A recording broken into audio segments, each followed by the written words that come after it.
It's Bortles' Jaguars going up against McCarron's Bengals.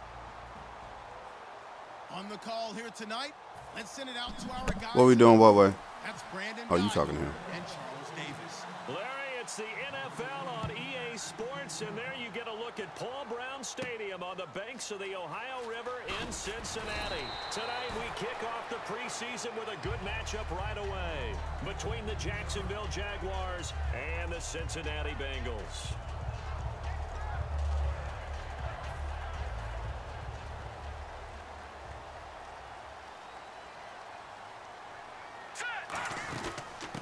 First carry now. This is Hill.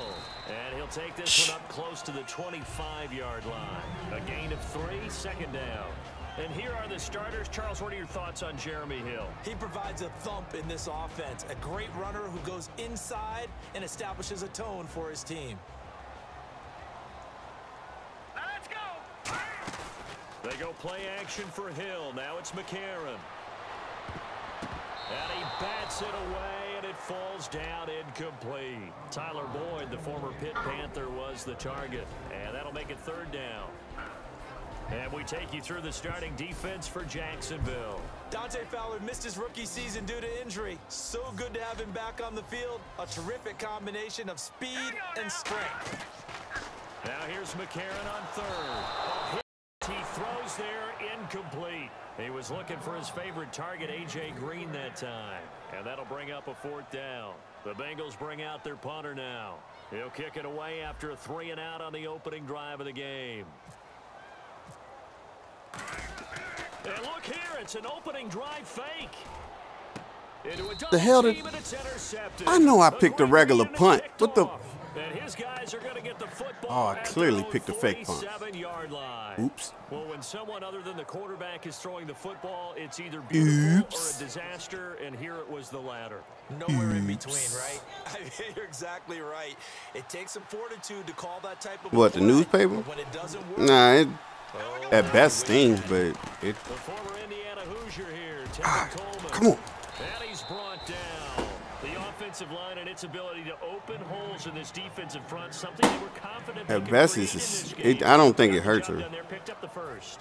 And something they wanted to do. Just a shock, just a surprise. Get the shit out of her. Scared of the running game. Guys want to do that, and when you emphasize it, practice it, and work on it, okay, bro. an opportunity during the game. That's going to go as a loss of a yard, and it'll be second down. You mean like I got to climb the ladder, put it on the porch?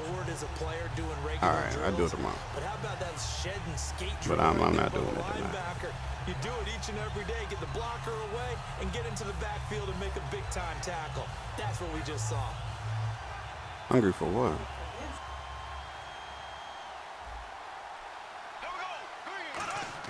Now Bortles throwing on second down.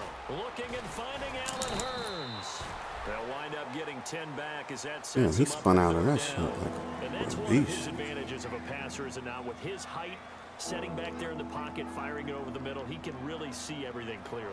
It is, and I know that other quarterbacks get it done different ways, all right? You don't have to be his height to make a great play, but what he does is he takes away having those slide steps in the pocket to find angles to throw the ball. Oh, come on! He throws right over the top of it because he can see everything, and sometimes that saves time and gets the ball to a receiver quicker. And 12 yards that time and picking up the first.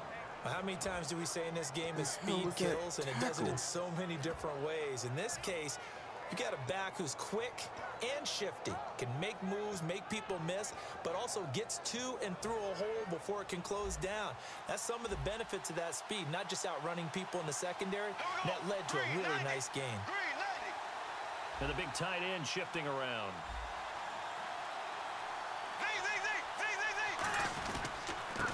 They'll give it to him right up the gut. And he's going to get it inside the 10 to the 7-yard line. It's a 7-yard carry to set them up with a 2nd and 3.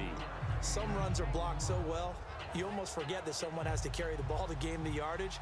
The leverage by the offensive line to create space up front, really well done. Coleman. And the big boys up front, they're going to stop him right at the line. They'll lose a yard, and it brings up 3rd. Brandon, that play ended so fast, it's almost as if the quarterback handed it to the runner, and the tackler was there right away for a loss of yardage. They stay on the ground. Again, it's Coleman. Come on, fellas. Touchdown, but he will have the first down as he's tackled at the 2. On third down, that's a good job of situational football and understanding where the first down marker was and getting there. Offense walks to the line for play number 7 of the drive.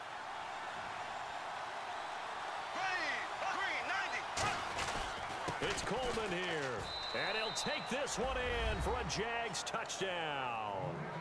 Tevin Coleman punching it in from a yard away, and the Jags have taken the early lead.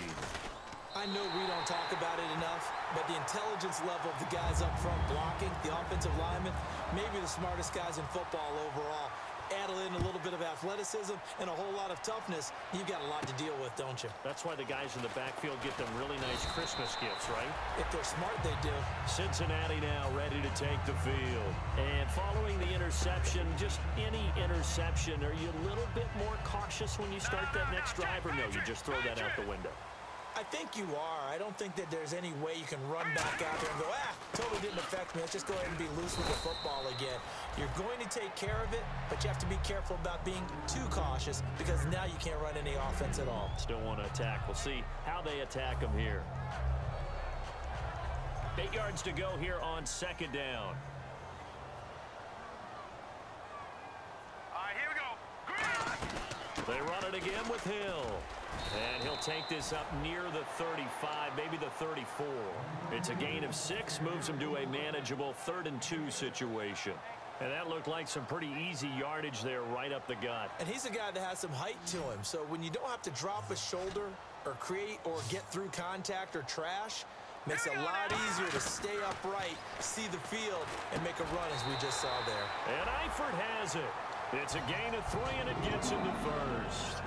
And Brandon, from our time in college football, where receivers weren't running the traditional NFL route tree, one thing they did learn, find open areas, find soft spots, and set up and catch the ball. And I think we just saw that there. Yeah, we saw that indeed, picking up the first. Now a first down carry. It's Hill. And a good swarm to the football defensively as they get him down at about the 40. That's a good play by the guys on the defensive side of the ball. Held him to a gain of 2. And that changes the playbook a little bit now for the guy calling plays. 2nd and 8. Now he's got to probably think about going to the air instead of maybe staying with the ground game. To throw, it's McCarron. Underneath here to Hill. And he'll be out of bounds, able to take it down to the 40. They call it a gain of 19, and it moves the chains. Offense comes to the line now, 1st and 10.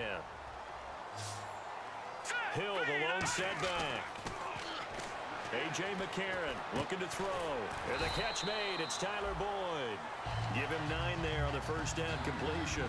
He had time, was able to survey the field and find a soft spot in that zone coverage. And that's where it gets difficult for a defender, Brandon. You go to your spots on the field that you have to cover, and when the offense finds an area that you're not in, that's where they throw the football. 2 yards on the pickup there, but it's enough to give them a new set of downs. 2nd and 1, and people want to run the football. This is where every back in the league is supposed to do exactly what we just saw there. Pick up the first down. Now a play fake here on first down. And he finds Tyler Croft. And down inside the 15, shy of the 10. Alongside Charles Davis, Brandon Gaudin, and it's the Bengals with a football to begin quarter number 2. And they're on the move here. They've got it 1st and 10.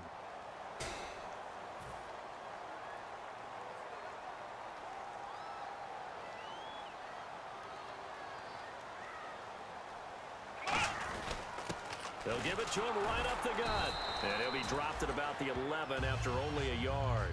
When the 4-3 defense is functioning really well, you know who stays what we call clean and no one gets to him?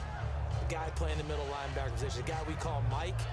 That means the defensive front is eating up all the blocks and just let him go to the football and make a play. 2nd down, 8.